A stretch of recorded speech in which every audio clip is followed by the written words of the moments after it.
Θα σας πω ό,τι θυμάμαι. Δεν τα θυμάμαι όλα πια πολύ καλά, αλλά ό,τι μπορώ. Η μητέρα μου μόλις είδε ότι είχε ένα κοφό παιδί, την έπιασε απελπισία. Πήγε στο γιατρό, μου βάλανε μέσα στα αυτιά νερά, πράγματα, τρέχαμε από το ένα γιατρό στον άλλον. Ήθελε ντε και καλά να με θεραπεύσει. Εγώ ήμουν μικρός, δεν καταλάβαινα και πολλά πράγματα. Η μαμά μου έτυχε λοιπόν η διευθύντρια τότε του Ιδρύματος εδώ, νομίζω ότι... Βαρυτιμίδου. Λοιπόν, όχι, κυρία Λαμπροπούλου, όχι. Που πέθανε στο ψυχικό μόνη της στο σπίτι της.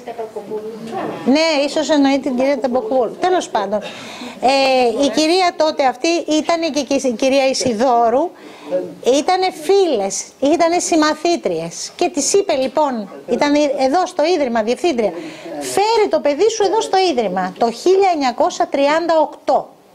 Με παίρνει η μαμά μου από το χέρι, με φέρνει, εγώ έλεγα πού πάμε. Ερχόμαστε εδώ, μου φάνηκε ωραιότατο, μόλις είχε ανοίξει, καινούριο, καθαρό. Η μάνα μου λέει θα βάλεις μπλε ποδιά με άσπρο γιακαδάκι. Λέω τι πράγμα είναι αυτό. Έρχομαι εδώ, βλέπω παιδιά να κάνουν χειρονομίες από εδώ, από εκεί. Λέω, ωραίο είναι και αυτό. Δεν ήξερα, εγώ δεν μιλούσα νοηματική.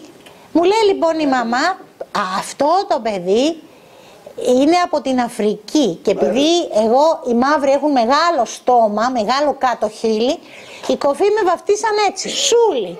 Δηλαδή ο άνθρωπος με το μεγάλο χείλος. Εγώ δεν είχα μεγάλο χείλο, αλλά γεννήθηκα στην Νότια Αφρική. Έφυγε λοιπόν η μαμά μου και μένω εγώ εδώ στο σχολείο. Εν τω μεταξύ δεν μίλαγα καθόλου. Ξεκινήσαμε λοιπόν με ένα φτερό να λέμε το φου. Φου, λογοθεραπεία. Σιγά σιγά λοιπόν κάναμε και αυτό και μετά εκεί και εγώ είμαστε. Το διάλειμμα, πότε θα βγούμε διάλειμμα. Ωραία αυλή, καινούρια πράγματα, ολοκαίνουργια παιδική χαρά. Εκείνη την εποχή ήταν του Ιωάννη Μεταξά. Πολύ καλός ο Μεταξάς για το σχολείο Κοφών. Καλή ψυχή. Ήταν πρώτος, να τα λέμε. Εμάς εδώ τότε με τον κύριο Σπηλιόπουλο που ήταν ο ευεργέτης του Ιδρύματος και που έδωσε αυτό το Ίδρυμα, ο Μεταξάς πρόσφερε πολλά. Το 1939, το 40, λέω... Τι έγινε, λένε φύγετε, τραβάτε σπίτι σας. Θα πάτε σπίτι σας. Εγώ δεν έμενα στο οικοτροφείο, ήμουνα εξωτερικός, ερχόμουν σπίτι. Βλέπουμε λοιπόν τους Γερμανούς να μπαίνουν στην Αθήνα, δεν ήξερα τίποτα τότε, δεν ήξερα τι γινόταν. Έτσι λοιπόν σταματάει η σχολή για 4 χρόνια, κλείνει το σχολείο και μετά μετακομίζουμε στο σχολείο της Ακρόπολης. Χαρά, ξαναβλέπω τους παλιούς μου συμμαθητές, κουβέντες, παιχνίδια. Και σιγά σιγά ξαναγυρίζουμε εδώ. Να σας πω, η παλιά εποχή είναι πολύ πιο ωραία από σήμερα. Σήμερα προβλήματα, τόνα, τάλο, από εδώ, από εκεί, εκλογές, ξανά εκλογές, πα. Ελπίζω τώρα ότι όλα θα πάνε καλύτερα.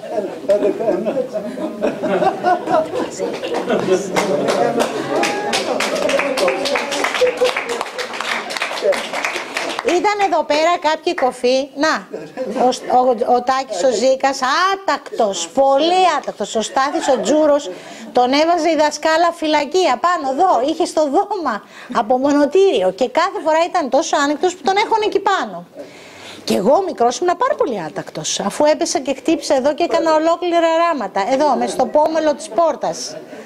Ήμουνα μικρός, πού να ξέρω.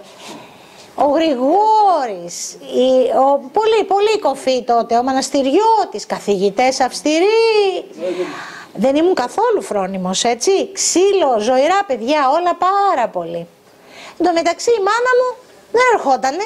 Κάποια στιγμή έρθει και η μάνα μου. Και τους λέει η διευθύντρια, προοδεύει ο γιος σου, αλλά πολύ άτακτος. Η διαγωγή Κοσμία. Αυτά τώρα τι να σας λέω λίγα πράγματα, ό,τι θυμάμαι.